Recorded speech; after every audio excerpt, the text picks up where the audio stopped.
So I am Oscar Mancinelli, a PhD student at Politecnico of Torino, and I'm going to share with you my experience at the Tohoku University. And in Tohoku University, I performed experimental tests in order to test a new method for the retrofitting of the system beam by using the UHP-FRC. The UHP-FRC are very high performance materials because we can reach very high mechanical performances, and due to the low water binder ratio and the dense megastructure. But it implies that there is a large amount of cement and a large content of steel fibers. That means a huge amount of CO2 emissions, so a very high carbon footprint.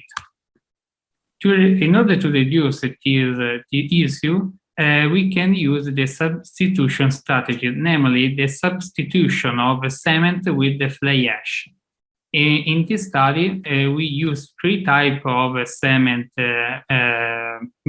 blends, and we use the fly ash 0, namely the UHP-FRC without any substitution of cement, the fly ash 20, where we substituted the 20% of cement with the fly ash, and finally the F870, namely the UHP-FRC with a substitution of 70% of cement with fly ash.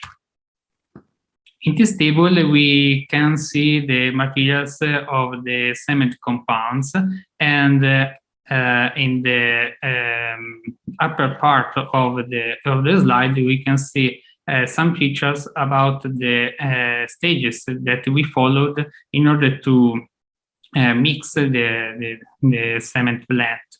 And I'd like to share with you some of the difficulties that I faced in this regard, because I made my experimental activity during the winter season, when there was low temperatures inside the laboratory. So instead of obtaining a liquid compound like that it shows in the fourth picture, I obtained an heterogeneous blender with the spheres because the temperatures was very low. So in order to solve this kind of problem, I mixed for a very long time the compounds in order to increase the temperatures and in order to obtain a liquid compound. Here there is the pictures in which you can see the 3 types of specimen that we created. The first one, the type 0, is the concrete beam without any reinforcement that is a representative of an existing beam. The second, the type 5 is a representative of the current method of retrofitting the existing beam by casting the retrofitting layer directly on the bottom surface of the specimen, of the beam. The type 2 is a concrete beam retrofitted with a precast layer fixed to the concrete beam by means of screws, plugs, and a filling layer. In the type 2 of specimen, we use 2 types of precast layer, the N20 and N40. The difference is the density of the nails that were embedded in the upper surface of the precast layer in order to increase the adhesion between the precast layer and the filling layer. Here we can see the casting procedure of the 3 types of specimens. The first one is the concrete beam that is the easiest one, and we prepare the molds. After that, we cast the concrete, and after removing the molds, we put the concrete beam inside a curing room at 20 degrees and 95% of relative humidity. After that, we waited for 28 days, and finally part of the beams were tested, and another part of the beams were assembled or retrofitted with the cast in situ retrofitting layer. So let's see now the Type 5 series. We first of all, we chipped the concrete beam.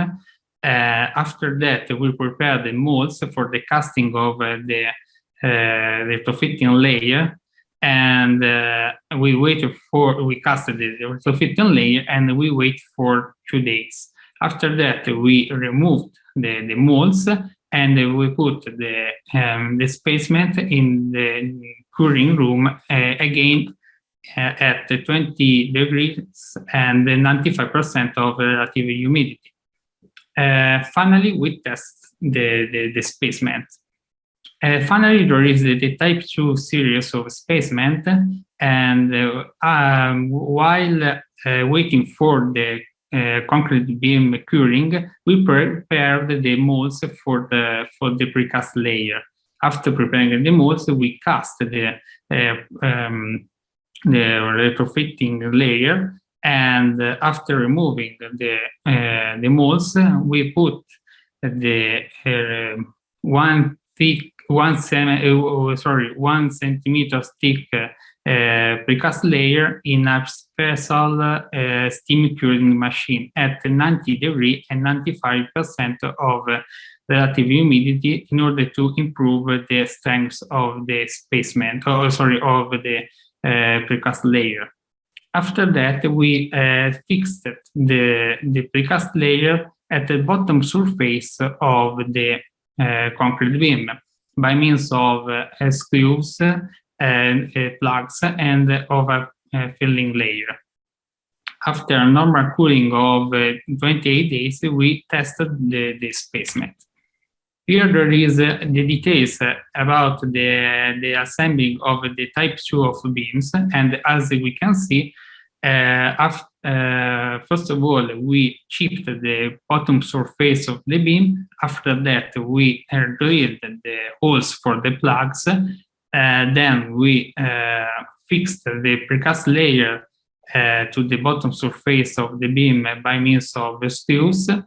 After that, we assembled the molds, and we cast the filling layer by means of a plastic gun. After the casting, we tightened the screws in order to increase the pressure of the filling layer to improve the adhesion between the precast layer, the filling layer, and the concrete beam. In this table, all types of specimens are reported, and basically we created 4 specimens for all types of specimens. Here we can see the results. There is the moment curve to the graph, and as expected, the unretrofitted beam has got very low performances. On the other hand, the Type 2 series of specimen can reach a very high moment peak bending moment, but we can see also a softening branch. When considering the Type 5 specimen, we can see that we can reach a little lower peak bending moment, but we have got a ductile behavior.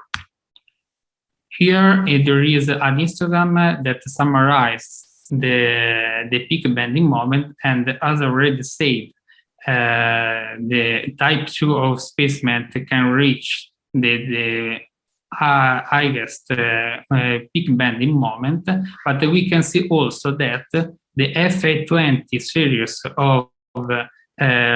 of blend can reach the highest strength for the retrofitting layer. So we can claim that by substituting the 10 to 20% of the cement with the fly ash, we can improve in the one hand the mechanical performances, and the other hand the environmental performances by reducing the CO2 emissions. In the bottom side of the slide, we can see the three types of collapse mode that we detected. The first one is the best collapse mode that we could wish for, because is a ductile behavior, a ductile failure. The second one is detected especially in the type 2 FA0 and type 2 FA20 and 40 types of specimens. So we can reach pretty high peak bending moment, but we can see a softening branch. Finally, there is the third collapse mode, that is the worst one, because we can see a brittle failure mode, that is a shear failure mode. This is due to the very high strength of the retrofitting layer if compared with the strength of the concrete beam. So the thickness, the strength of the retrofitting layer should be properly designed, considering also the strength of the existing beam, in order to avoid this kind of crash. We also considered also the bonding of the retrofitting layer, and as we can see, the type 2 of specimen never show any kind of debonding, but on the other hand, in the type 5 of specimen, some specimens show some debonding of the retrofitting layer. We also considered also the comparison of the mechanical performances with the ecological performances. We use this type of graph. In the x-axis, there is the ratio between the mechanical performances of each type of samples and the mechanical performances of the reference specimen type. The reference specimen type is the type 5 FA0, that is representative of the current method for the retrofitting of the existing beam without any substitution of fly ash in the retrofitting layer.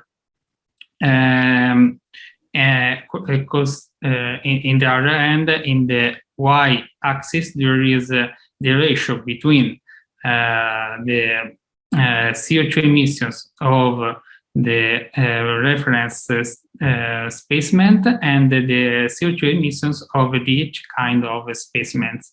The difference between the A graph and the B graph is the way in which we consider the mechanical performances. In the first graph, we consider the peak bending moment as a mechanical parameter, and the second one, we consider the work of deformation as a mechanical parameters, in order to take into account also the behavior after the crack, the first crack. So when we consider the peak bending moment as a mechanical parameter, we can see that the best solution in terms of mechanical performances is, as already said, using the type 2 FA20 types of specimen. But we can see also that by using the FA70 as a type of specimen, we can achieve the similar performances if compared with the type 5 FA0 by reducing at the same time also the CO2 emissions. Conversely, when we consider the work of deformation as a mechanical parameter, the best solution is using the current method of retrofitting the existing beam. But we can see also that when we use the type 2 F70, we can reduce the CO2 emission, obtaining a good behavior of the beam. So in conclusion, we can say that when we substitute the 20% of the fly ash with the cement with fly ash, we can improve both the environmental and the mechanical performances. But when the strength of the retrofitting layer is too much higher if compared with the concrete beam, we can fall in a brittle failure mode. So in order to avoid this situation, we should properly design the thickness and the strength of the UHP-FRC layer. Finally, we can state that this kind of the proposed approach to retrofitting the existing beam will be an effective and valuable alternative for the retrofitting of existing beam. But of course, we should carry out additional studies in order to take into account the scale method, scale effects, and also also the behavior of reinforced concrete beam with steel rebars. Thank you for your attention.